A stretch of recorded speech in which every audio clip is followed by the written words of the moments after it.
to the graces. Okay?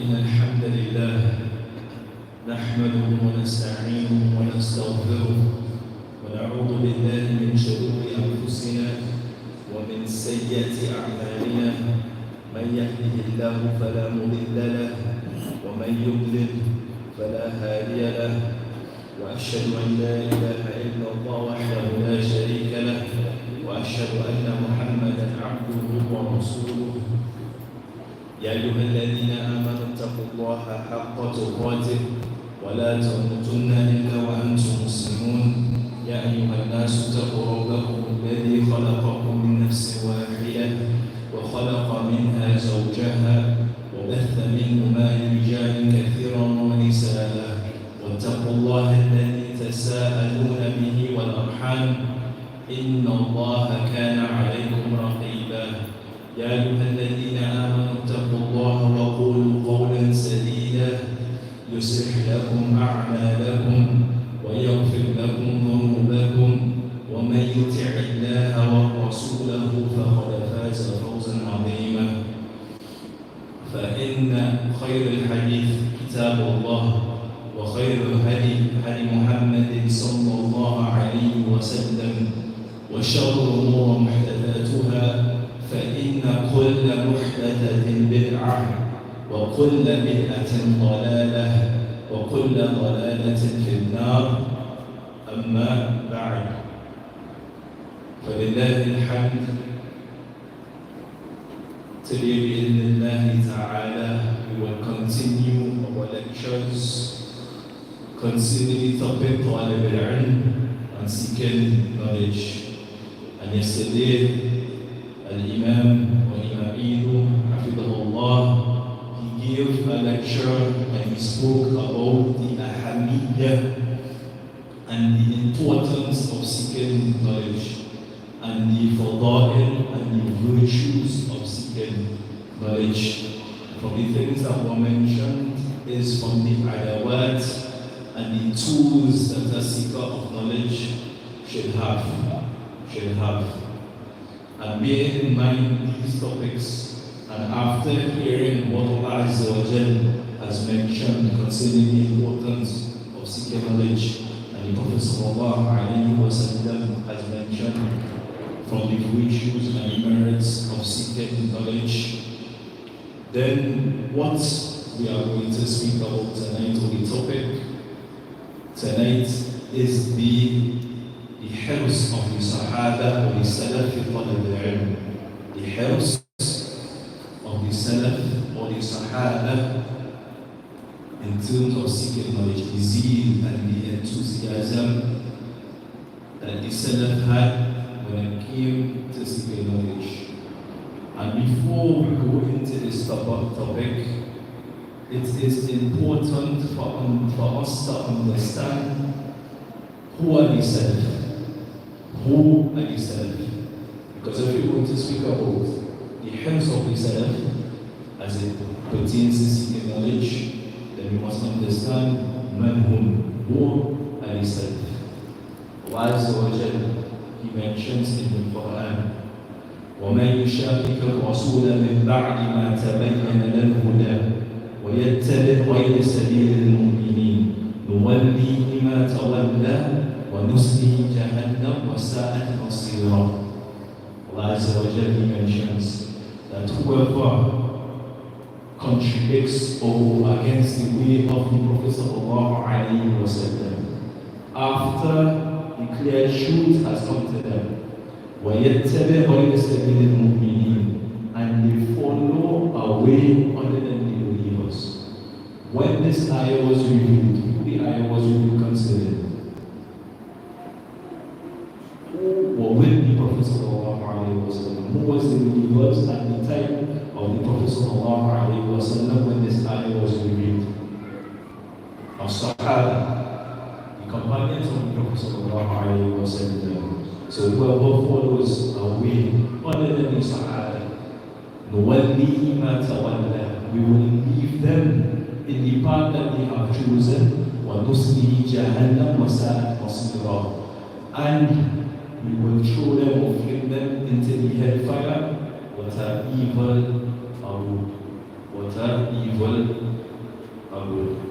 Allah subhanahu wa ta'ala said concerning the Sahaba, وسابقون وسابقون الأولون من المهاجرين والأنصار والذين اتبعوهم بإحسان رضي الله عنهم ورضوا عنه وأعد لهم جنات تجري من تحتها الأنهار خالدين فيها أبدا ذلك الفوز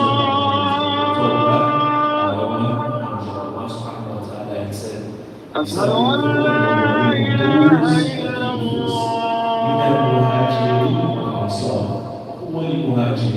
أشهد أن محمدا رسول الله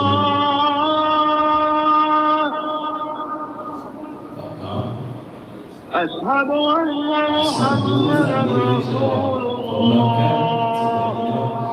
حي على الصلاة حي على الصلاة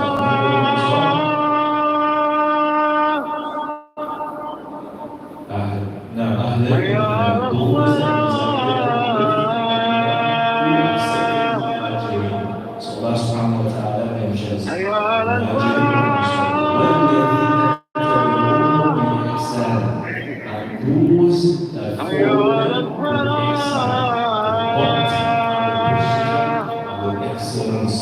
رضي الله عنهم ورضوا عنه. Then those who do that, all the muhajirin and the ansar, يعني the Sahaba, precision and excellence, and Allah subhanahu wa ta'ala is pleased with them. Allah subhanahu wa ta'ala is pleased with them, and they are pleased with Allah Azza wa Jalla. وَعَدْنَ لَهُمْ, and Allah subhanahu wa ta'ala mentions what He has prepared for those that follow the way of the Sahaba. وَعَدَّ لَهُمْ جَنَّاتٍ تَجْرِي مِنْ تَحْتِهَا الْأَنْهَارُ, we have prepared for them rivers, and which gardens flow, or rivers that flows on the gardens. خَالِدِينَ فِيهَا أَبَدًا, living in it forever, يعني paradise, Jannah. ذَلِكَ الْفَوْزُ الْعَظِيمُ, this is the great and the supreme success, يعني to enter paradise. But what Allah mentions in this ayah, that from the ways to attain that is that we follow the muhajirin and the ansar with ihsan, with precision and with thought. And from the clearest adillah concerning this is the hadith of the Prophet sallallahu alaihi wasallam that was collected by Imam Bukhari and Imam Muslim. So it is muttafaqun alayhi, from the strongest hadith that we have. There is no hadith that is stronger than any hadith that is found in Bukhari and Muslim. Where Abdullah ibn Mas'ud radiallahu anhu, he said, خَيْرُ النَّاسِ قَرْنِي ثُمَّ الَّذِينَ يَلُونَهُمْ ثُمَّ الَّذِينَ يَلُونَهُمْ, that the best of the people is company, my generation, in whom? The generation of the Sahaba, company. ثُمَّ الَّذِينَ يَلُونَهُمْ, and then those that came after them, يعني the tabi'in. ثُمَّ الَّذِينَ يَلُونَهُمْ, and then those that followed the tabi'in. These three generations are called the Qur'an Mufaddala, the three virtuous generation of the Muslims, from the Sahaba, the Tabi'in, and the Atba' Tabi'in. These three generations, and these are the people that we return to for our understanding of Islam. These are the people that we return to understand our religion in any aspect in our religion. So when we say the helps of the salaf, these are the people that we're talking about. As the Prophet ﷺ mentioned, عليكم بسنتي وسنة خلفاء الراشدين المهديين. Upon you is my way and the way of my rightly guided khulafa, which are Abu Bakr, Umar, Uthman, and Ali. These are known as the khulafa al-Rashidin. So he didn't say what his sunnah alone. He said, عليكم بسنتي. Upon you is my sunnah and the sunnah of my rightly guided companions. And the famous hadith, the hadith of Iftiraq, where the Prophet ﷺ mentioned that this ummah will break up and divide into 73 different groups and sects. And he said, كُلُّهَا فِي النَّارِ إِلَّا وَاحِدٌ. All of them will be in the hellfire except one. And the companions asked, which is this group? And he said, أَنَا عَلَيْهِ وَأَصْحَابِي. What I am upon, and my companions are upon. So when we want to understand anything about the Sharia, these are the people that we return to. We return to the book of Allah Azza wa Jal. We return to the authentic Sunnah of the Prophet sallallahu alayhi wa sallam. وَمَا كَانَ عَلَيْهِ أَصْحَابِهِ. What his companions were upon. So this is the groundwork for the Isha. After hearing the virtues of seeking knowledge and the merits of seeking knowledge, how did the best of the generations of the Muslims, from the Sahaba and the Tabi'een and the Atba' Tabi'een, how did they approach and how did they go about seeking knowledge? And if we look in the books of Ahadith and the books of Sirah and the books of Tariq, then we will find them full with qasas and stories of the Sahaba and the companions and Tabi'een of their journeys and their aqwal and their speech as it pertains to seeking knowledge. And obviously we can mention one after this, that I mentioned that. From them is the speech of Amir al-Mu'mineen Umar ibn Khattab radiallahu anhu, as collected by Imam Bukhari, Mu'allaqan, where Umar, he said, تَفَقَّهُوا قَبْلَ أَن تُسَوَّلُوا. Seek knowledge of the religion before you become old. And Imam Bukhari himself, after he mentioned this athar and the statement of Umar radiallahu anhu, he said that كان الصحابة تعلم في كبر سنهم. That the Sahaba themselves, although Umar made this statement, he said the Sahaba themselves, they used to seek knowledge في كبرهم, although they were older in age. What was the age of Abu Bakr when he accepted Islam?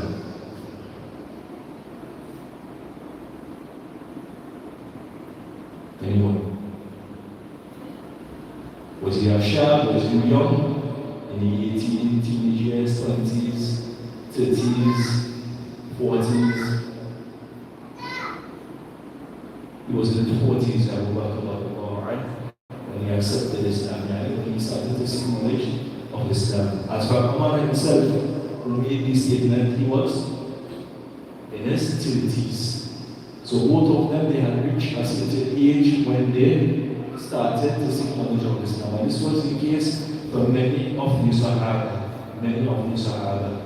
who was that accepted Islam and they were older in age, and this didn't stop them in any way or any shape from seeking knowledge. Some of them went on to memorize the Quran, some of them went on to memorize a hadith of the Prophet sallallahu alaihi wasallam, the same hadith that we mentioned today.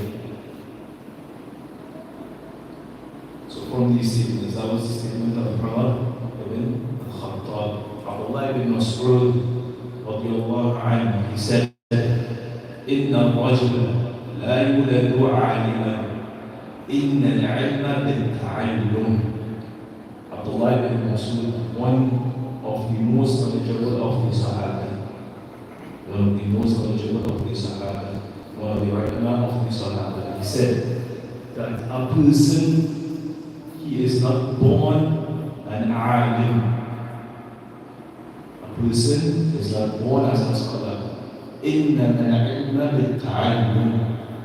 But knowledge is gained by learning.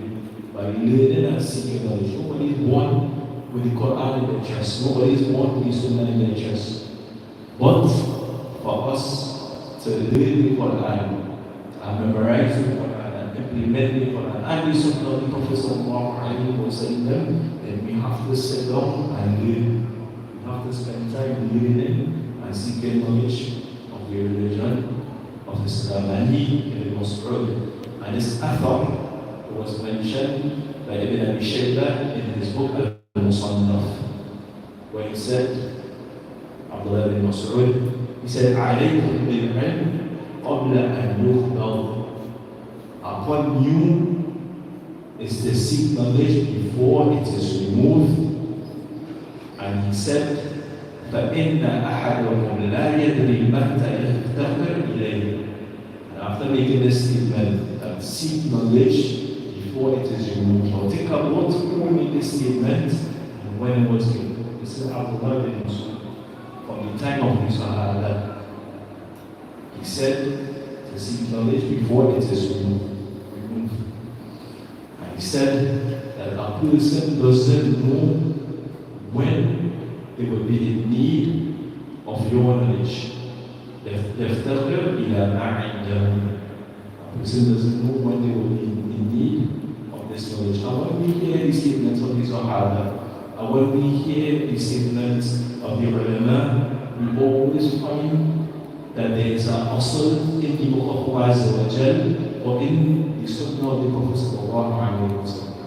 And when we return to the Sunnah of the Prophet sallallahu alaihi wasallam, we find this exact same where the Prophet sallallahu alaihi wasallam mentioned, إن الله لا يقبل علما انتزاعا ينتزعه من العبد ولكن يقبل العلم بقبض العلماء.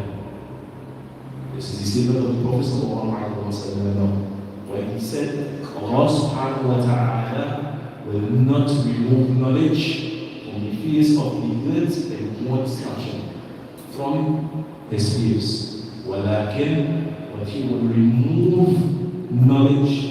What is meant here, knowledge of the religion of Islam, بِقَبْضِ الْعُلَمَاءِ, by the death of the whom? The ulama, the scholars, أهل العلم. حتى إذا لم يبق عالما اتخذ الناس رؤوسا جهالا. Until there will not remain a scholar in the lands, and the people will take the head, رؤوسا جهالا, the head of the ignorance as leaders, for so you know, and they will be asked about Islamic questions. فَأَفْتُوا, they will ask again, what is your ruling on this? Is this halal? Is this haram? فَأَفْتُوا بِغَيْرِ الْعِلْمِ, and they will give these people who are ignorant of the religion of Islam, they will give fatwa and Islamic rulings بِغَيْرِ الْعِلْمِ, without knowledge. They themselves are misguided and they will misguide others. So this was the statement of the Prophet sallallahu alaihi wasallam, that knowledge will be removed by the death of the ulama. And this is what Abdullah ibn Mas'ud mentions. عَلَيْكُمْ بِالْعِلْمِ قَبْلَ أَنْ يُفْضَضْ. Upon you is to seek knowledge before it is removed. And we know this statement was made 1400 years ago. And we know the times that we are living in, it is getting asher and asher. And the ulama, they are dying from the khimar al-ulama in our time. So from this year alone, we had the death of Sheikh Salih al-Qaidan, from the senior scholars from Riyadh. We had the death of Sheikh Ubayd al-Jalabari, rahimahullah, from the senior scholars of Medina. We had the death of Sheikh Hassan al-Banna, from the senior scholars of Islam. The scholars in our time, they are few. And those from the Kibar, they are enormous, and a lot of them, if not most of them, are that age, in the 80s and 90s. These are the time we live in. So what are we going to want to start seeking knowledge? And who are we going to turn to seek our knowledge from? Who are we going to turn to seek our knowledge from? And Ibn Abbas, and you will hear these names being repeated. The likes of Abdullah ibn Abbas, the likes of Abu Hurairah, the likes of Umar and we'll come to see why, inshallah. He said, that there are two groups of people, they are never satisfied. They are never satisfied. He said, طالب العلم طالب الدنيا. The one who seeks knowledge of the religion of Islam, he is never satisfied with the knowledge he has. He always wants more. When a person tastes the letter of seeking knowledge, he is never satisfied with the that they have. They always want more. They always want more. And this is what Abdullah ibn Abbas said. The first category he mentioned is the part of the end. You seek out knowledge.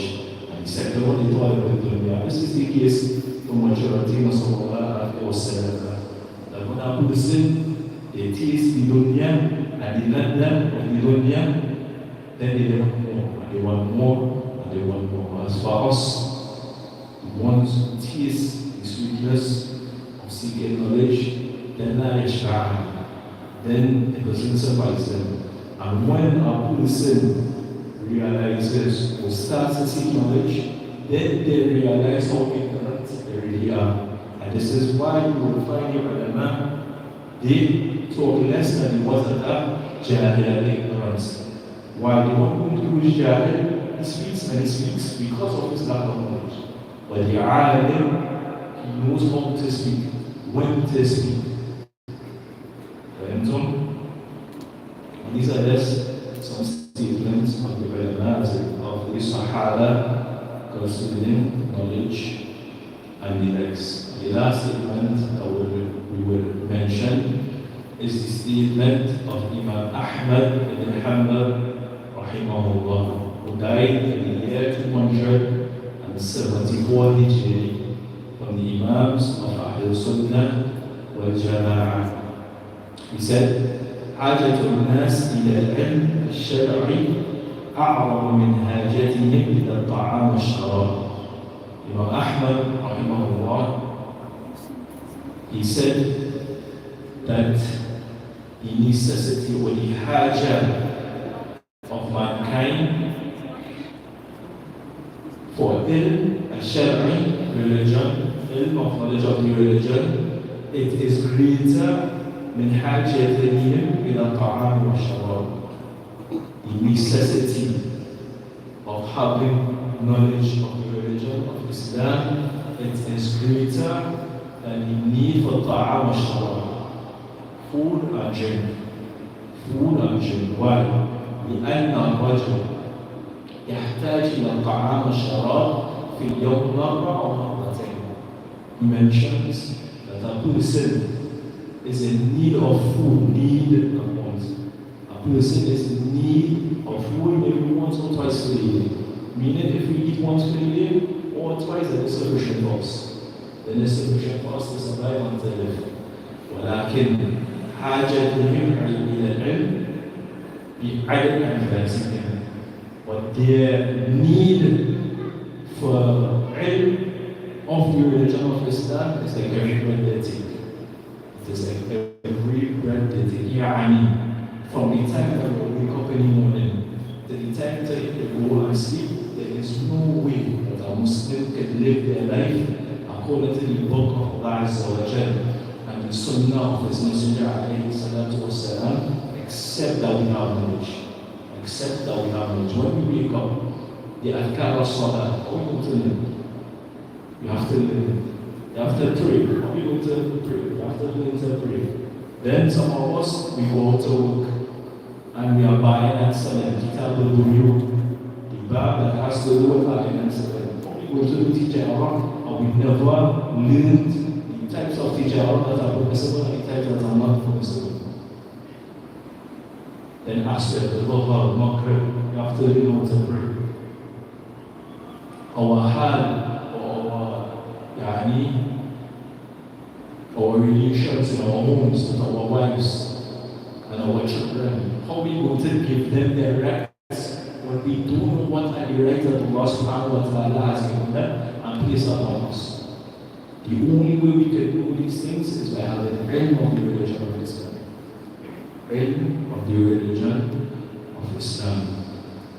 As for some amthal and some examples of the helps of the Sahaba specifically as they pertain to seeking knowledge from the head of them, we have the example of Amir al-Mu'mineen Umar ibn Khattab radiallahu anhu, where he said, قُلْنَا وَأَنَا جَارٌ لِي مِنَ الْأَنصَارِ, that I had a neighbor from the Ansar, في بني أمية بن زيد, وهو من أوائل المدينة, that I had a neighbor from Bani Umayyah, from the outskirts of Medina.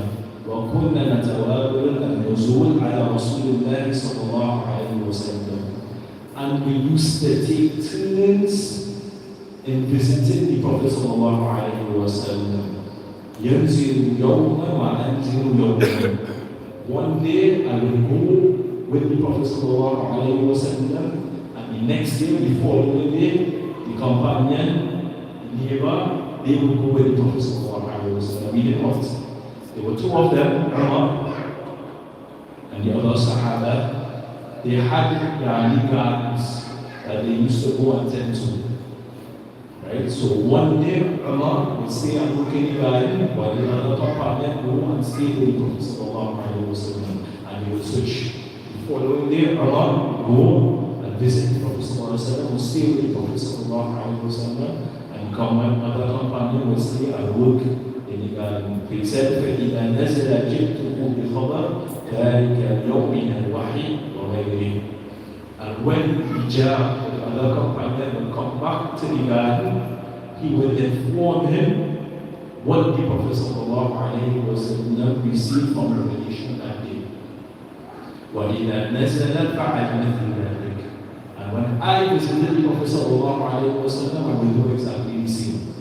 Meaning, when the other companion was working in the garden and Umar was with the Prophet sallallahu alaihi wasallam, he would inform that companion of everything the Prophet sallallahu alaihi wasallam mentioned from revelation. This was the hifz and the hal of the Sahaba, the companions of the Prophet sallallahu alaihi wasallam, as it pertains to seeking knowledge.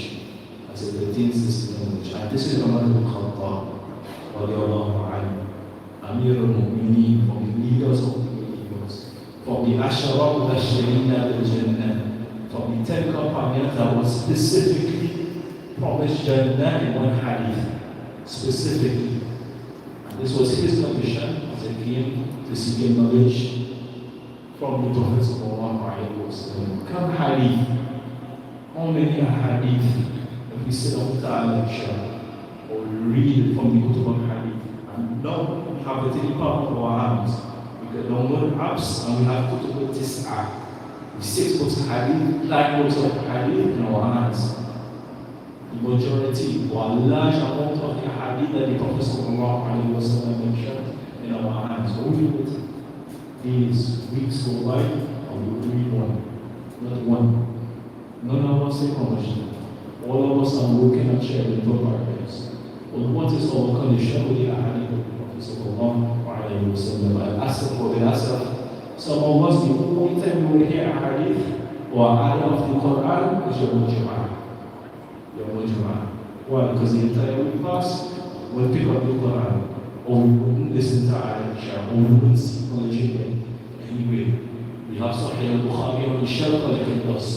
وَلِلَّهِ الْحَمْدُ. A lot of these books are translated into English as well, that we can benefit from. So this was the example of Umar ibn Khattab radiallahu anhu. And this hadith was connected to Imam Bukhari. The second example of the heads of the Sahaba as it pertains to seeking knowledge of the religion of Islam is a Sahaba that none of us do not know him by name. None of us do not know him by name. And it is not possible to sit in a gathering of knowledge except that we hear that name. Anybody can give us the name before we say it? A Sahaba. But it's not possible to listen to a khutbah or a lecture or read a book of a hadith and not mention his name. Ahsan Abu Hurairah. Why? Because he was from the companions that narrated the most hadith of the Prophet sallallahu over 5,000 hadith of the Prophet sallallahu was narrated by Abu Hurairah. So Abu Hurairah, he said, and it shows how he came about this. How did he reach that level that there is no companion that narrated more hadith than him? He said, إن إخواننا من المهاجرين كان يشتغلهم بالأسواق.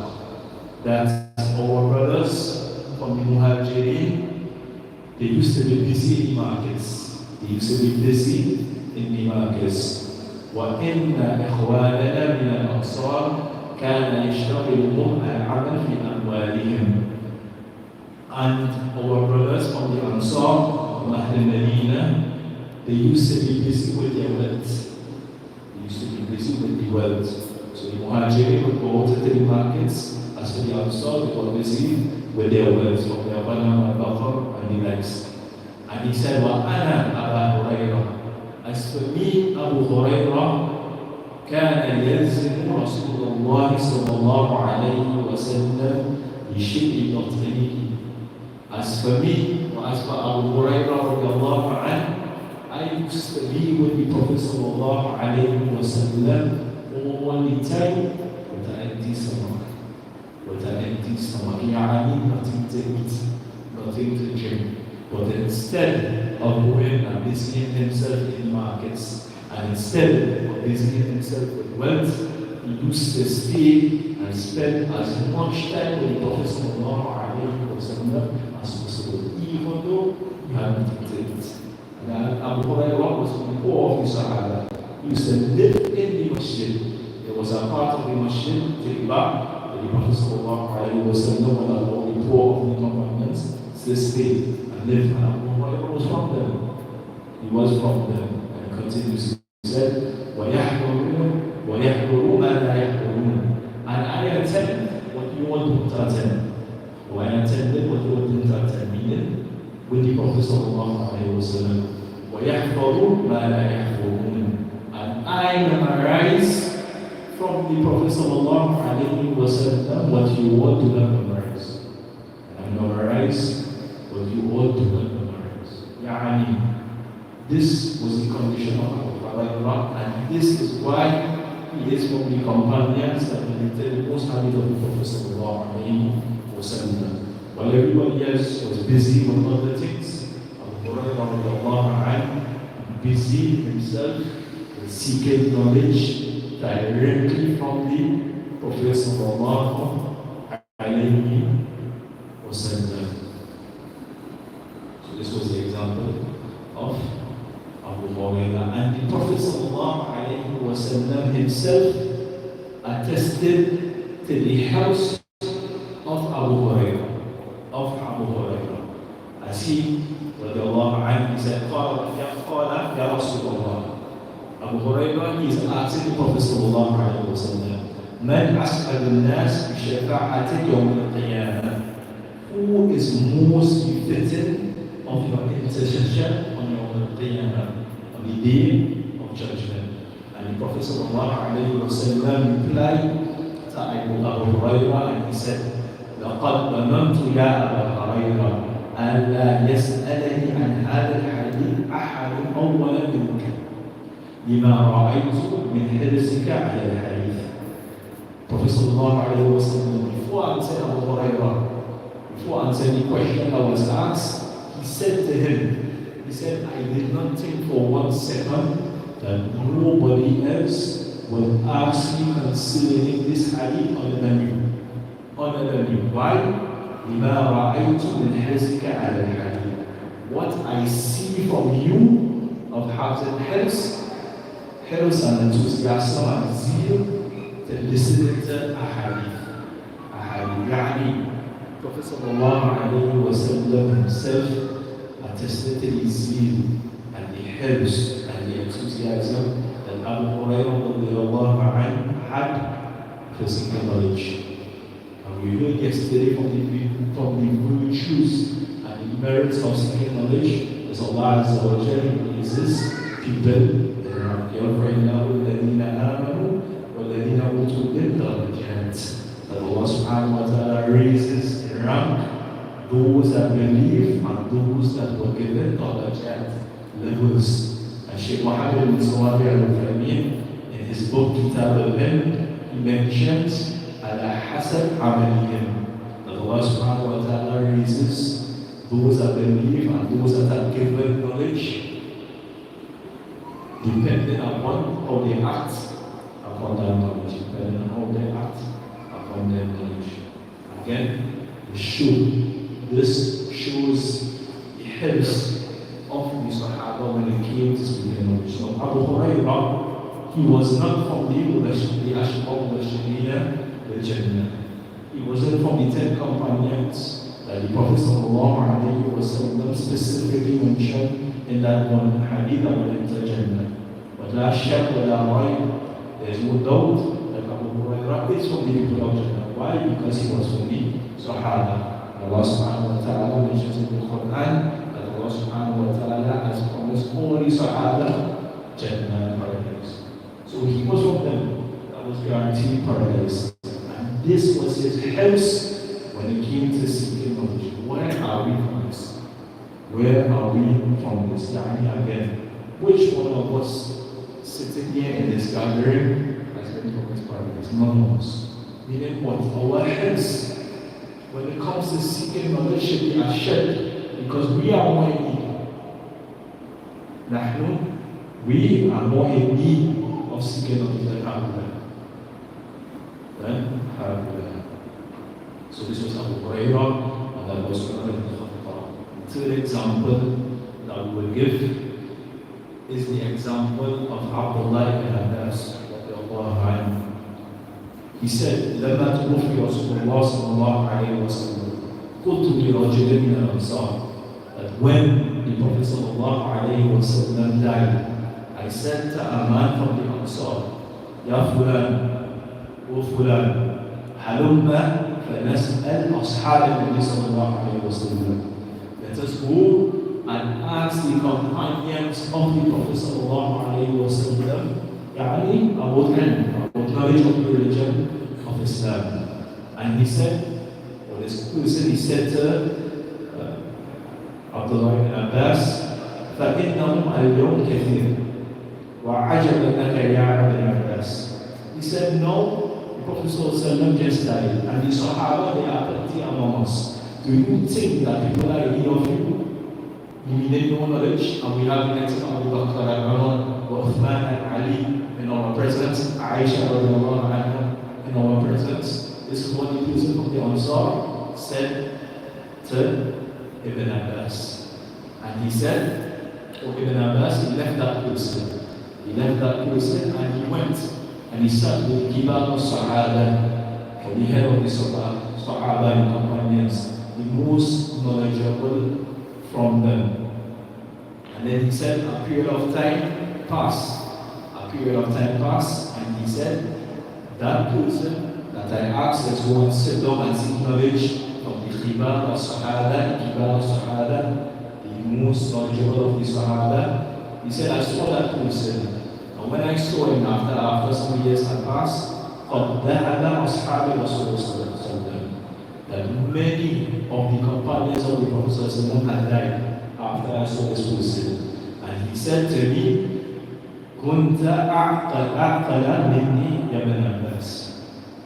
He said, that person said to Ibn Abbas, that you are more intelligent than me, Ibn Abbas. Why?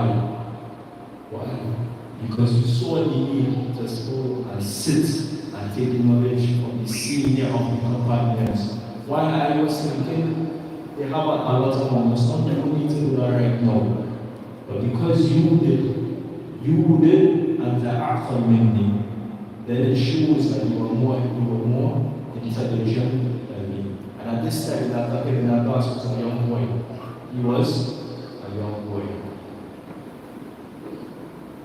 And he himself, Ibn Abbas, he said, or he mentions, and it shows the hills of the companions when he came to seek knowledge. He said, I heard that there was a companion that had a hadith with him. And it was, he walked in Qayluna, that's what I thought. It was the time of Qayluna. Qayluna is the sleep that we will have before Dhuhr. Some of the Ulama mentions after Dhuhr, around that time, around Dhuhr time. So he said that there was about that time, Qayluna, before Dhuhr. So the companion was sleeping, and I did not want to wake him. So I sat at his door and I waited till he woke up and he saw me.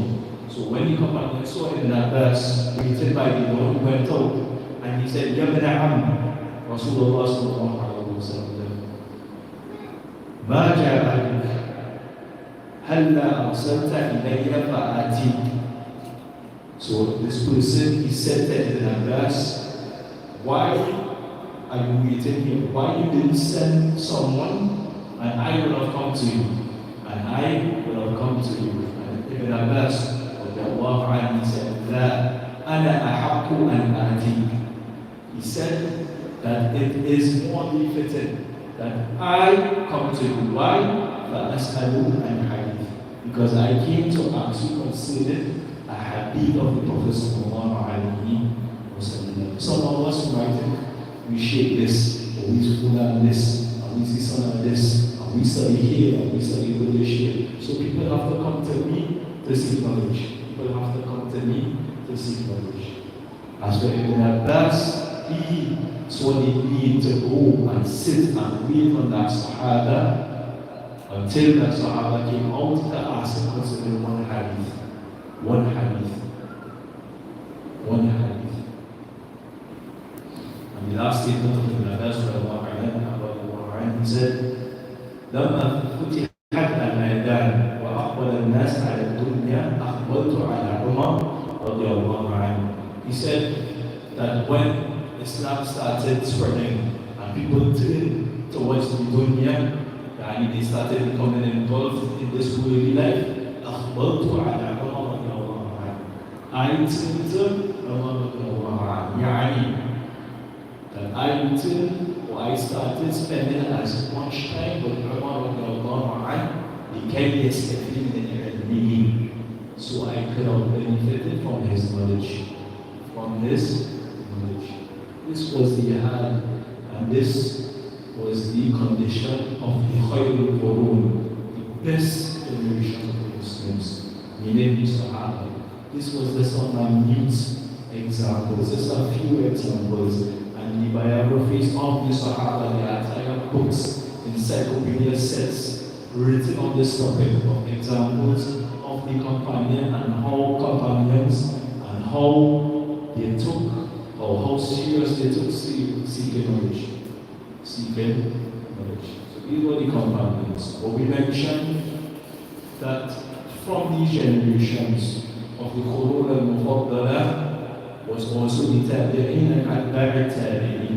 And from them, because some people will say, those are the Sahaba, those were the companions, they learned directly from the Prophet sallallahu alaihi wasallam. We can't be like them. But we have the example of Imam Shafi'i, rahimahullah. He died in the year 2004 Hijri. So he is from this Qurun al-Mufaddala. He is from the Qurun al-Mufaddala. He was from the second generation. And Imam Shafi'i, Muhammad ibn Idris al-Shafi'i, he was the student, from the students of Abu Hanifa and Imam Malik. He was from the students of Abu Hanifa and Imam Malik. And he took knowledge from them directly. And he was the Sheikh and and the teacher of the likes of Imam Ahmad and Imam Ishaq bin Rahawiyah. Imam Ahmad and Ishaq ibn Rahawiyah. Anybody knows who is Ishaq ibn Rahawiyah? Anyone? Anyone? He was the Sheikh of Imam Bukhari, and he, after the Tawfiq of Allah Azza wa Jal, was the sabab and the reason why we have Sahih Bukhari with us here today. Why? Because he was an gathering like this with his students, and he just mentioned to his students that it would be good if somebody compiled a book with only an authentic hadith in it. This was Ishaq bin Rahawiyah with his students, and Imam Bukhari was in that sitting, and he said, وَقَعَ شَيْءٍ فِي قَلْبِي. When I heard this statement, something fell in my heart. I wanted to do this. And this was from the asbab and the reasons why Imam Bukhari compiled Sahih Bukhari. Showing against what? Showing us against what? Their health they had when it came to Torah. But we're not speaking about Imam Shafi'i. He said, Rahimahullah, حفظت القرآن وأنا 7 سنين. That I memorized the Quran when I was at the age of 7. I memorized the Quran at the age of 7. وحفظت الموضع وأنا ابن 10 سنين. And I memorized Al-Muwatta when I was 10 years old. When I was 10 years old. This was Imam Shafi'i. And this was the heart of the Salaf al-Salih, rahimahumullah, that they would not allow their children to go and seek knowledge until they had memorized the book of Allah. This was their heart. They couldn't even think about studying hadith and fiqh and tafsir and Arabic language from the abwab of seeking knowledge until they memorized the Quran. This was the asl with them. And this is the asl of every student of knowledge that we should have with us. We should have the intention and the niyyah to memorize the Quran. وَنَحْنُ مَسَاكِينَ. As for them, they wouldn't allow their children to leave to seek knowledge unless that they memorize the Quran. And at 7 years, who do you think was responsible for him memorizing the Quran? Who aided him or facilitated him memorizing the Quran after the Tawfiq of Allah at that age? Ahsan, his mother specifically. Some people probably would have said parents. Shafi'i was yatim. He didn't have a father. He only had his mother. Right? And at 7 years old, he memorized the Quran. 7 years. And at the age of 10, he memorized the Muwatta of Imam Malik al-Sheikh. Anybody knows how much hadith that we have in the Muwatta of Imam Malik? Or what the Muwatta of Imam Malik is? Anyone? What is the Muwatta of Imam Malik that he memorized? Huh? When you raise your hands, you can answer no. Ahsan, the Muwatta of Imam Malik was a compilation of the hadith before the likes of Imam Bukhari, before the likes of Sahih Muslim, and he was also from Abu Dawud and Nasai and Al-Majah. They had the Muwatta of Imam Malik. So Imam Shafi'i, he mentioned that he memorized after memorizing the Quran at the age of 7, that he memorized the Muwatta of Imam Malik. And Muwatta approximately has between 2,000 to 3,000 hadith of the Prophet sallallahu alayhi wa sallam, depending on the nuskha and the riwayah of Muwatta. But he memorized these two books at these particular age, which shows what?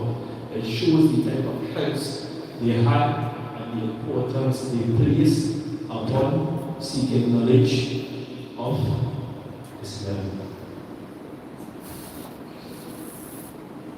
Now, thus far, we mentioned Ar-Rijal, we mentioned Asma Ar-Rijal, names of men. People will ask, well, were there women that used to seek knowledge at the time of the Prophet sallallahu alaihi wasallam? Were there women whom preserved or helped preserve the religion of Islam? And what the answer to this is yes. And from them, or from the best examples that we have of these women that sought knowledge and helped preserve the deen of Allah was from the Sahabiyat, and the female companions of the Prophet sallallahu alaihi wasallam. And we find narration that support this, as Imam Bukhari he mentions, and as was narrated by Abi Sa'id al-Khudri radiallahu anhu. He said, جاءت امرأة إلى رسول الله صلى الله عليه وسلم فقالت, a woman, she came to the Prophet صلى الله عليه وسلم and she said, this is what she asked. This is a woman from the Ansar asking the Prophet صلى الله عليه وسلم, ذهب الرجال بحديثك, that the men, they get to spend time and listen to a hadith from you directly. فجعل لنا من نفسك يوما تأتيك فيه تعلمنا مما علمنا الله. She said, please give us a day that we can come to you, that you can teach us directly from what Allah Azza wa Jalla taught you. Make a day specific for us. Give us a time and a day so we can come and we can learn directly from you as Allah subhanahu wa ta'ala has taught you. فقال, Prophet sallallahu alayhi wa sallam, he said, اجتمعان في يوم كذا وكذا وفي مكان كذا وكذا. And he gave them, women, a specific day and a specific time to come, and he will teach them. He will teach them and he will narrate to them. This should the helps of the Sahabiyat, of the female companions. It was specific to the men. And from the others, and from the most apparent examples of this, and from the ulama of the Sahaba, was who? Al-Mu'minin Aisha radiallahu anha. From the most knowledgeable of the companions, and from those that preserve the religion from the companions, is Aisha radiallahu anha. And she radiallahu anha was from the Mukhbirina fil Hadith. Mukhbirina fil Hadith. Those that narrated over المخبرين في الحديث. من هم؟ أيوة من هم؟ يعني who was considered to be from the المخبرين في الحديث. Those that narrated how many hadith? كم hadith? Anyone? أحسنت. There are specific Sahaba that are considered from the Mukhbirina fil Hadith. Those that narrated the most ahadith of the Prophet sallallahu alaihi wasallam, and they were categorized by the ulama hadith by those that narrated more than 1,000 hadith of the Prophet sallallahu alaihi wasallam. And Aisha radiallahu anha, she was from those companions, the seven, that narrated more than 1,000 hadith of the Prophet sallallahu alaihi wasallam. 2,223 something, somewhere around there. 2,200 and something hadith of the Prophet sallallahu alaihi wasallam that she memorized directly from the Prophet sallallahu alaihi wasallam and narrated to us. And not that alone, that she memorized a hadith and narrated it, and we have preserved it, we have preserved it because of hadith. No, she was also from the fuqaha of the Sahaba. She was also from those that were most knowledgeable when it comes to fiqh from the companions. As Abu Musa al-Ash'ari radiallahu anhu, he said concerning Aisha radiallahu anha, he said, ما أشكل علينا أصحاب النبي أصحاب رسول الله صلى الله عليه وسلم حديث القبر فسألنا عائشة إلا وجدنا عندها منه علما. Abu Musa al-Ash'ari, and here again, Abu Musa was from the most knowledgeable of the companions. He said that anytime we had an issue that we didn't understand from the Prophet sallallahu alaihi wasallam, a mas'ala or a hadith that we didn't understand from the Prophet sallallahu alaihi wasallam, then we used to return to whom? Aisha radiallahu anha. ووجدنا عندها من العلم, and we will always find with her knowledge concerning a particular mas'ala. We will always find knowledge with her concerning this mas'ala. Which shows what? Again, it helps that she radiallahu anha had physical knowledge. So being with our sisters, right, we know that the sisters are knowledgeable, that they are busy with the affairs of the house and the affairs of the children. But this did not stop the companions, the female companions, from seeking knowledge and asking the Prophet sallallahu alaihi wasallam for specific times and days that they could seek knowledge from them. So again, what is their excuse? What is their excuse? That we busy with the rights of our husband, we busy with the rights of our children and the affairs of the house. We don't have time to seek knowledge. No, they have time because they place the importance of seeking knowledge. And this is what we need to do. We have to understand the importance of seeking knowledge and put things in place to facilitate that. And we see this throughout the seerah of these salaf, where there were women, mothers that aided and facilitated their children, or specifically their sons, in seeking knowledge. We have the qiswa or the lives of Imam Malik and Imam Shafi. We mentioned earlier that Imam Shafi was yatiman, meaning he did not have a father. He only had his mother. But yet he memorized the Quran when he was 7. Yet he memorized the Muwatta of Imam Malik at the age of 10. Not having a father did not stop him from seeking knowledge. Yani, his mother was the one who encouraged him and aided him and facilitated him in seeking knowledge. And from the examples of this, we have the statement of Sufyan al-Thawri, rahimahullah, al-jibal fil-ilm, one of the authors of the Sunnah, those that has preserved the Sunnah from the Imams of the Salaf. He said, or his mother said to him, that Yabin uttub al-ilm wa ana yakfik. Go and seek knowledge and I will suffice you. This is the mother of Sufyan al-Thawri telling him, you go and seek knowledge and I will be sufficient for you. Meaning, whatever you need, I will provide it and I will give you it and aid you for what? For you to go and seek knowledge.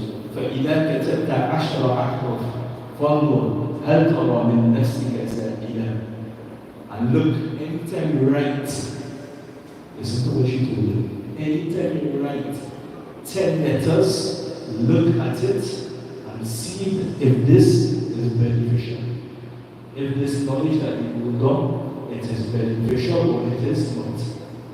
The shahid from this speech is that his mother of Sufyan al-Thawri, rahimahullah, she said, you go and seek knowledge and I will provide you with things that you need to do that. And this should be our heart as parents. As parents, those of us that have children, and those of us that don't have children,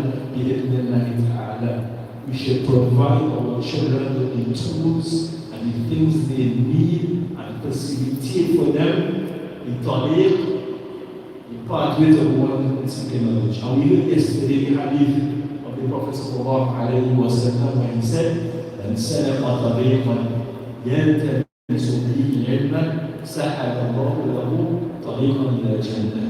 That whoever takes a path to seek knowledge, then Allah Azza wa Jalla will make the pathway easy to paradise. Easy to paradise. Let us help and aid and facilitate for our children this path. The path to where?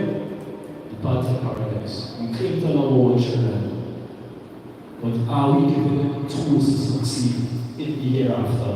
Or is our only concern in dunya? what letters they can have behind any PhD, whatever names they say when they build the degrees and their titles. This is what we're concerned about. No.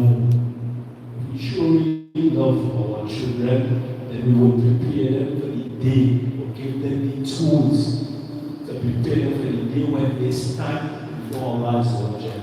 يوم يفر المرء من أخيه وأمه وأبيه وصاحبته وبنيه.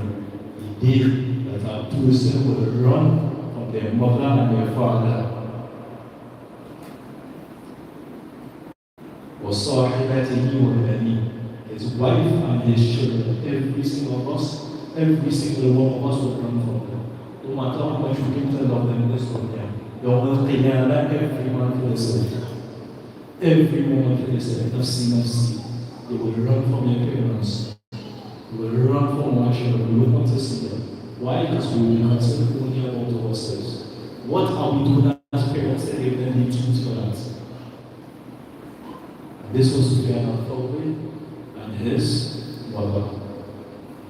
Imam Malik, rahimahullah, he mentions that I used to have students coming to me to recite or to read al-Muwatta. Right? And we mentioned the Muwatta is a compilation of hadith by Imam Malik, compilation of hadith. So students will come and read or recite or give up the Muwatta to Imam Malik. And Imam Malik had a daughter. He had a daughter that used to be behind the door. She used to sit and listen to the students come up and give up Yusalmi al-Habib ila Abiha. She used to come and listen to the students give up a Habib of Muwatta to his father Imam Malik, to her father Imam Malik.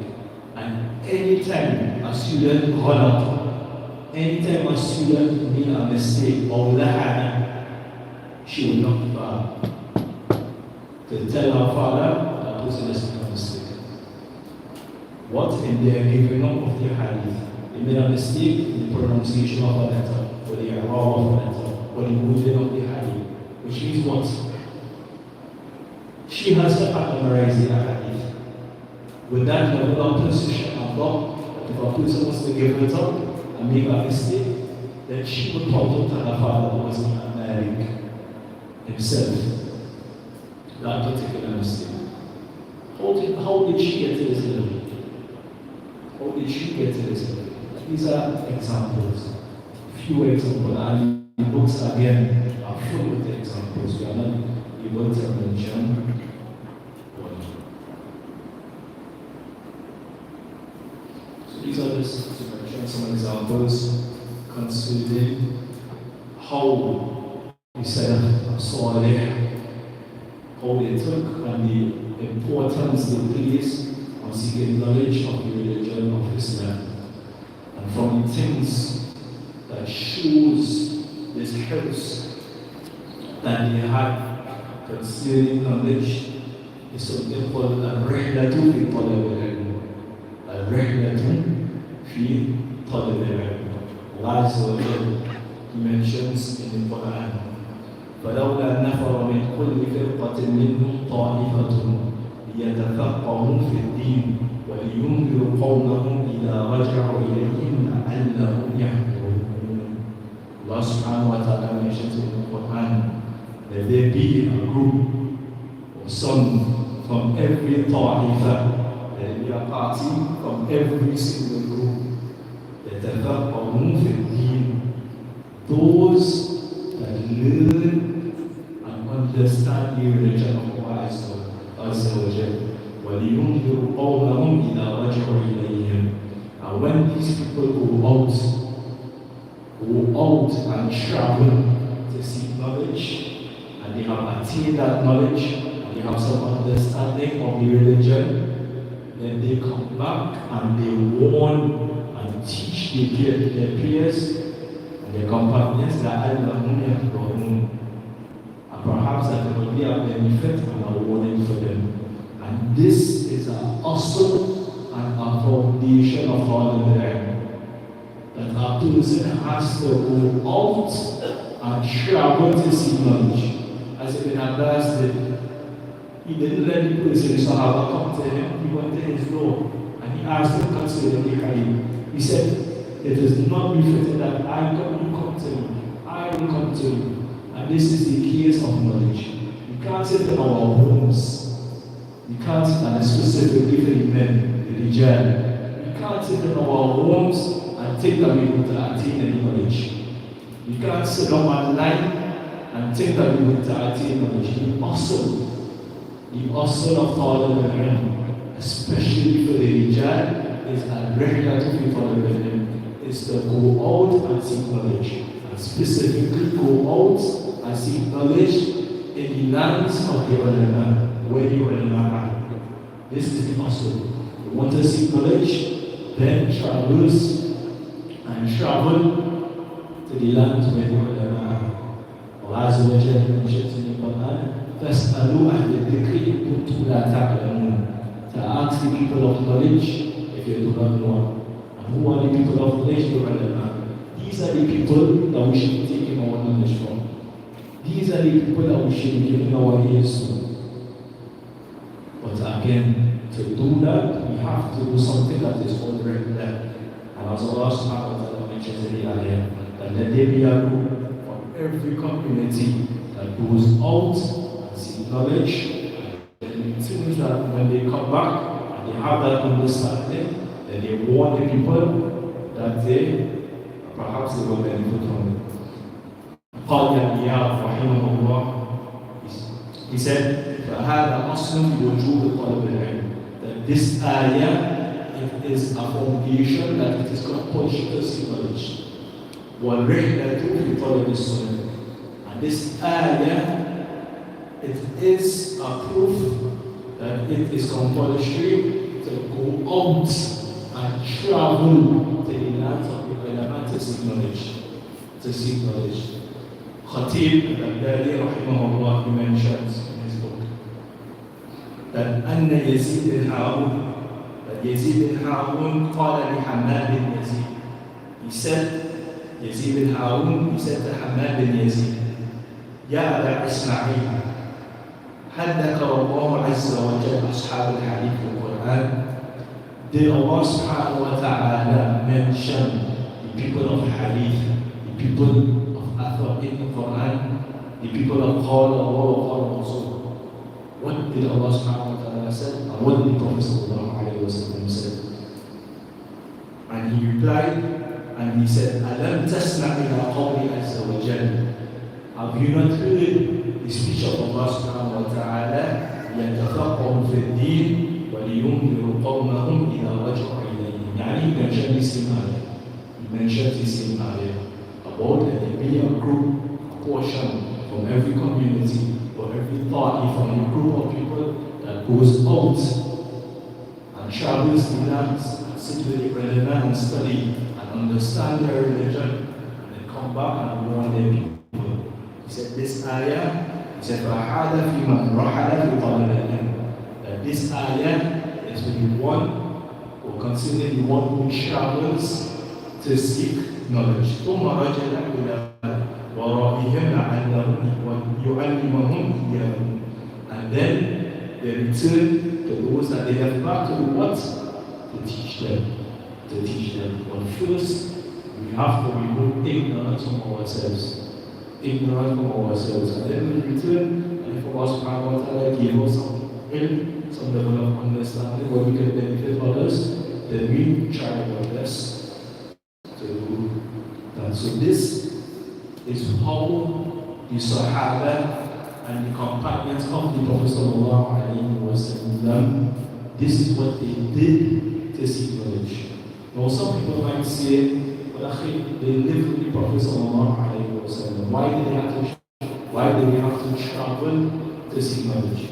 And obviously, what we are speaking about here is after the death of the Prophet sallallahu alaihi wasallam. Specifically, in the time of the Khulafa Rashidin, started from Abu Bakr, but more so in the time of Umar, when Islam started to spread.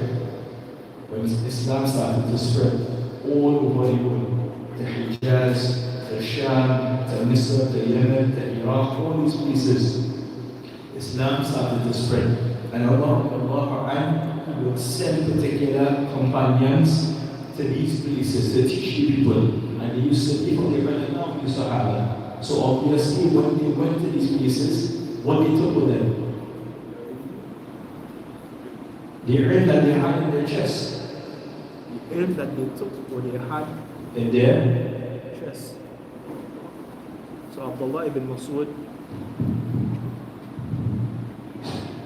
So Abdullah ibn Mas'ud radiallahu anhu, he said, وَالَّذِي لَا إِلَهَ غَيْرُهُ مَا أُنزِلَ سُورَةٌ مِنَ الْقُرْآنِ إِلَّا وَأَنَا أَعْلَمُ أَيْنَ نَزَلَتْ.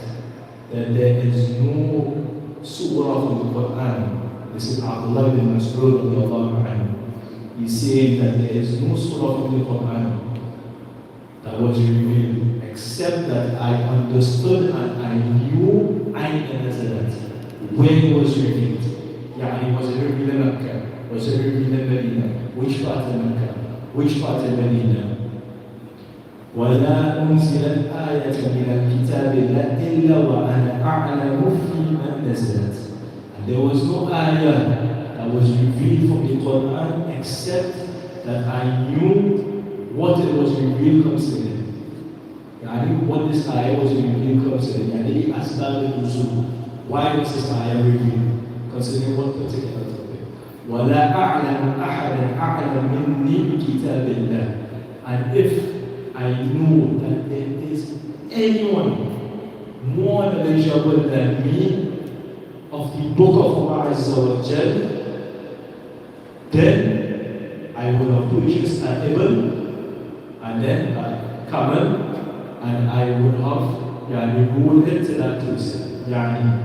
If Abdullah ibn Mas'ud is saying that if I found out that there is anyone that have knowledge, or more knowledge than me, consider the book of Allah Azza wa Jal, then I will go and seek that person out and find them to find out that knowledge, or to gain that knowledge wherever they be. Then I will have travels and traveled wherever that person is to find out concerning that particular ayah or that particular verse. This was the hal of the Sahaba. That it didn't matter where it was or who it was, they would have traveled to seek knowledge. And Jabir radiallahu anhu, he said, بلغني حديث عن رسول الله صلى الله عليه وسلم. بلغني حديثا عن رجل سمعه من رسول الله صلى الله عليه وسلم. The news came to me that there was a man who heard one hadith of the Prophet صلى الله عليه وسلم. فأشتريت بعيرا. So I purchased a riding beast, a donkey, and I traveled. فسافرت إليه شهرا, for one entire month.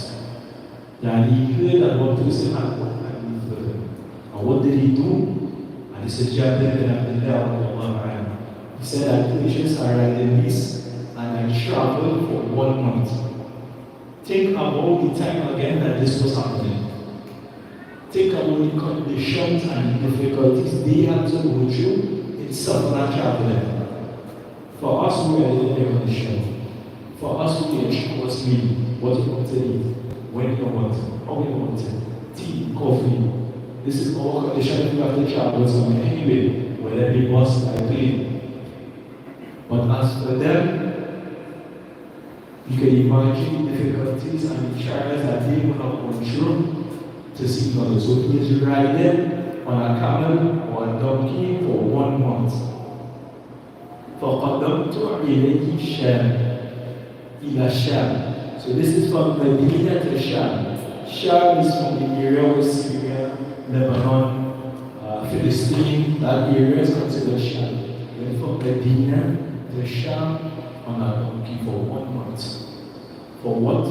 For one hadith. He said, فَإِذَا عَبْدُ اللَّهِ بِالْمُنَيْسِ. This is the companion who had this one hadith with him that he heard alone. And there was a person فَقَالَ لَهُ جَابِرْ عَلَى الْبَابِ.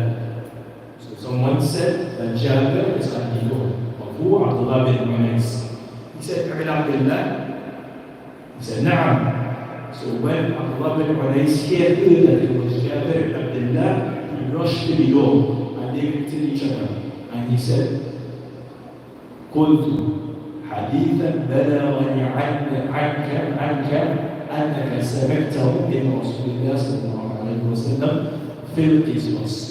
That there is one hadith that I heard you had with you concerning qisas. فخشيت أن تموت أو أموت قبل أن أسمعه. And I was afraid that you will die or I will die before I hear this one hadith. يعني I shall not hunt on a donkey through the desert, through storms, through the weather, all the difficulties to hear this one hadith. Why? Because I was afraid I will die or I will die before I hear this one hadith. One hadith. أين نحن? Where are we? To the book of Allah Azza wa Jalla. Where are we? Considering the sunnah of the Messenger sallallahu alayhi wa sallam. Again, we have kutub that is saying palm of our hands. Almost every hadith, authentic hadith, we are not talking about all those unauthentic, we have those as well. Almost every hadith that authentic, when the Prophet sallallahu alayhi wa sallam narrated and came to us with that isnad that is authentic and mutasila, we have in the palm of our hand. When do we read it? When do we try to understand it? When do we study it? When do we teach it to others? And this was our Sahaba, promised Jannah, traveling on a ba'ir for a month to listen one hadith. Why? Because he feared that if this companion died, then he would lose his hadith. He would never have it. Because maybe he was the only companion that had hadith. And Khabar al-Wahid yuqbal. And if one companion has a hadith and it meets the condition of a hadith being accepted, then yuqbal, then we accept it. But Jabir, he feared that his companion would have died and he wouldn't hear this hadith. This was the hadith of the Khair al-Qurun, the best of the generations. We saw that when it came to the hadith of the Prophet sallallahu alayhi wa sallam and learning it, studying it, and memorizing it. And we have other examples, considering this from the time of the Prophet sallallahu alayhi wa sallam. From them, Abdullah ibn Buraydah, again, he traveled to Fadilah bin Ubayd from Medina to Nisr. From Medina to Nisr, for the same thing. So, you can hear one hadith of the Prophet sallallahu alayhi wa sallam, and there are many instances from the time of the companions that they would do this. They would rahala li talab al-ilm. They would go and they would travel to seek knowledge and to hear the hadith of the Prophet sallallahu alayhi wa sallam. And Imam Malik, rahimahullah, who died in the year 179 Hijri, he mentions Yahya bin Sa'id. He's narrated from Yahya bin Sa'id and Sa'id bin Musayyib. On Sa'id bin Musayyib قال, this is Sa'id bin Musayyib saying, كنت أرحل أيام وليالي في طلب الحديث والعلم. And this was from the time of the Tabi'in. He said that we used to travel days and nights to listen to one hadith. One hadith. In this few minutes that we spent here so far, how many ahadith are we mentioned?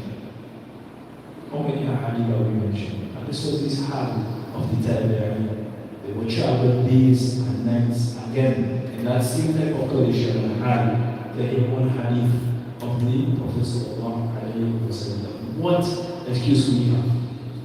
What excuse we have? They say we do know this will not be Prophet sallallahu alayhi wa sallam. All of us claim to love the Prophet sallallahu alayhi wa sallam, and that we follow the Prophet sallallahu alayhi wa sallam. How it is we going to do that when we do not study a hadith and the words of the Prophet sallallahu alayhi wa sallam. Revelation from Allah Azza wa Jalla. وَمَا يَنْطِقُ عَنِ الْهَوَىٰ إِنْ هُوَ إِلَّا وَحْيٌ يُوحَىٰ. As Allah subhanahu wa ta'ala mentions in the Quran, that the Prophet sallallahu alayhi wa sallam does not speak from himself. It is only revelation that is being given to him. It is only revelation the end relieved. So, that's the moment. يقول أغلى شوية. طيب ماشي.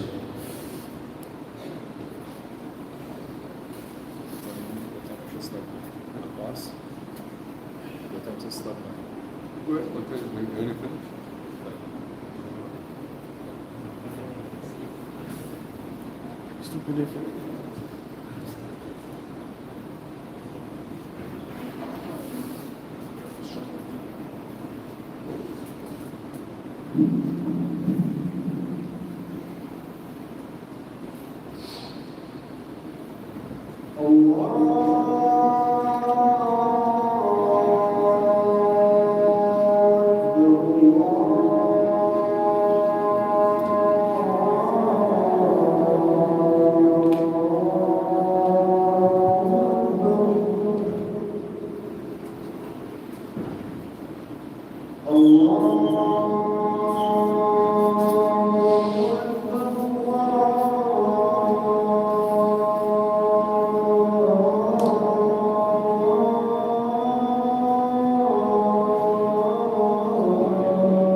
نعم. So لازلنا we are still speaking about the topic قصدنا رحلة في طلب العلم. And this was the way of the Sahaba and the companions, that they used to travel I traverse the lands months upon months. And sometimes let us hear or listen or yahfaz one hadith, memorize one hadith of the Prophet sallallahu alayhi wa sallam. And hifd ala qismayn. Memorization is of two types. And mashallah ta'ala, I think most of us in this city has the first type. Hifd ala qismayn. When we talk about memorization and memorizing and preserving the religion of Allah Azza wa Jal, then there are two categories. حفظ الصدر وحفظ الكتابة. Memorization in our chest and memorization by the way of kitabah, by writing. And probably we all know too, there's a few of us have books in front of us. So that means the rest of us memorized the ahadith that were mentioned previously. So mashallah, alhamdulillah, so this is now hifd ala qismayn, right? And this is a point that we will get to inshallah. That memorization is done by memorization on our hearts. Within the year, you understand and we memorize, and this was the majority of how the religion of Islam was preserved from the time of the Sahaba. But they used to also write. They used to also write the ahadith of the Prophet sallallahu alayhi wa sallam.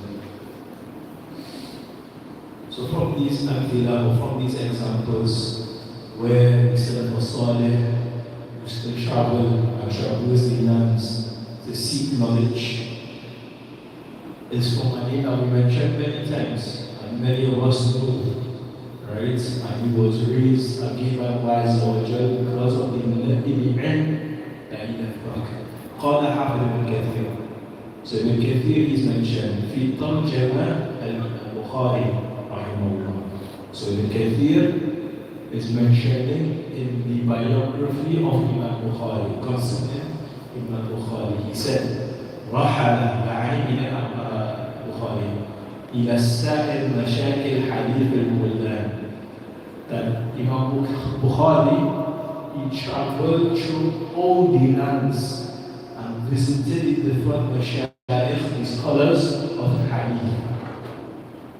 وكتب عن أكثر من 1000 شيخ.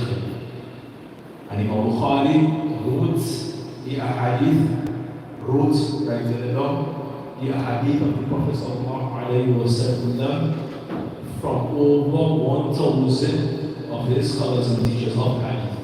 1000 scholars and teachers of This was Imam Bukhari. This is for the ta'ab and the mushaqqa and the difficulties that he would have gone through to travel these lands, to gather these ahadith that we believe on our share to collect us. And Ar-Rahmuzi في كتابه المحدث الفاصل, from the first books in Mustalah al-Hadith, he mentions or he placed in that book a particular chapter dealing with this issue. الراحلون الذين جمعوا بين الأبصار. He compiled in his book a chapter of those of the Tabi'een and the Salaf al-Salih that travel and traverse through the lands in seeking knowledge, and specifically knowledge of the ahadith of the Prophet sallallahu alayhi wa sallam. And in this, he mentions the likes of As'ad bin Musa, rahimahullah, that traveled to Iraq and Misr and Sham for ahadith of the Prophet sallallahu alayhi wa sallam. From them, Imam Ahmad bin Hanbal, rahimahullah, that traveled to Iraq and Yemen and the Jazeera, Al-Arabiya, wa Sham, all these different places, just to gather a hadith of the Prophet sallallahu alayhi wa sallam. And from them, Ishaq bin Rahuya. Ishaq bin Rahuya. Who's Ishaq bin Rahuya? What are you?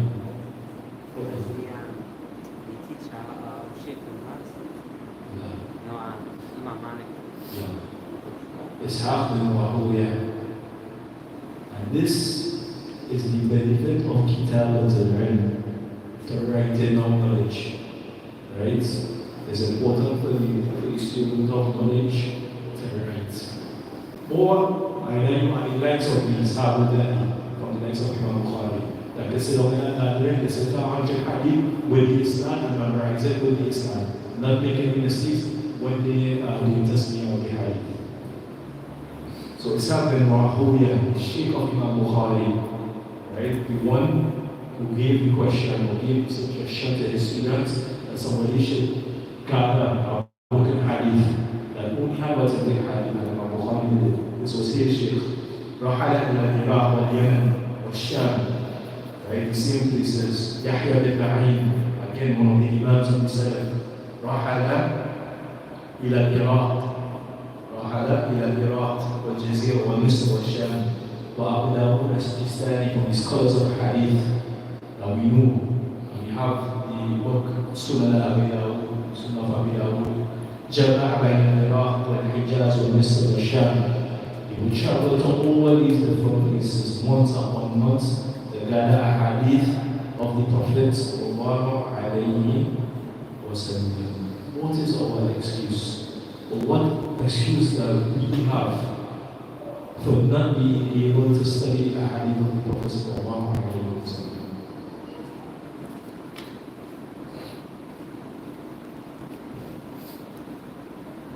And we will end بإذن ta'ala with one more statement of the Salaf as-Salih as it pertains to seeking knowledge, and specifically al-Rihla al-Ilm, when all the traveling to seek knowledge, the traveling to the lands of the ulama. Imam Sha'bi mentions, وَلَوْ أَنَّ رَجُلٌ سَافَرَ مِنْ أَقْصَى الشَّامِ إِلَى أَقْصَى الْيَمَنِ فحفظ كلمة تنفعه فيما يستقبل من عمره رأيت أن سفره لم يضع. He said that if a man was to travel from Sham, furthest point in Sham, to the furthest point in Yemen, right? Those who were Sham and Yemen, it's in opposite directions. Right, Yemen to the south and Sham to the northeast. So if a person was to go from the furthest point at Sham to the furthest point in Yemen, فَحَفِظَ كَلِمَةً, and he memorized one kalima, one word, one hadith, one ayah, one benefit, تَنْفَعُهُ, that benefits him in his life. In his life that is going to come, I see that this safar, this journey he took to him one kalima that is going to benefit him, not yet there. It was not wasted.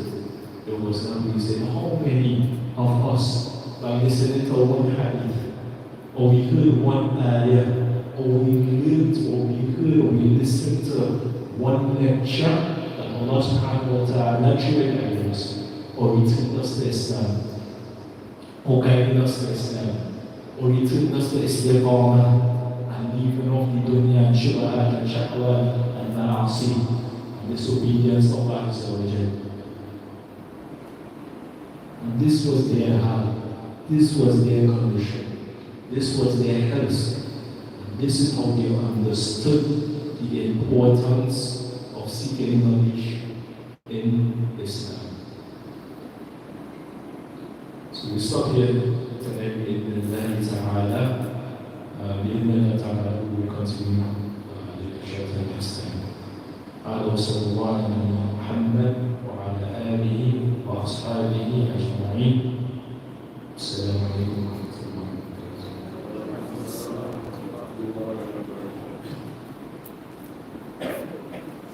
Professor Mike don't have to. Professor Mike don't have to say.